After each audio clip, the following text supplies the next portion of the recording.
Service in Brownsville has issued a flash flood warning for north central Hidalgo County in deep South Texas, southeastern Brooks County in deep South Texas, until 11:00 p.m. Central Daylight Time.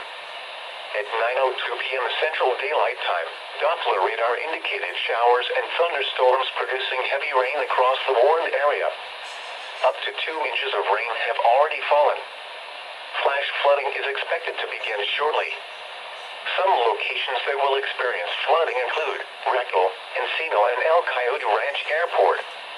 Additional rainfall amounts of 2 inches are possible in the warned area. Turn around, don't drown when encountering flooded roads. Most flood deaths occur in vehicles.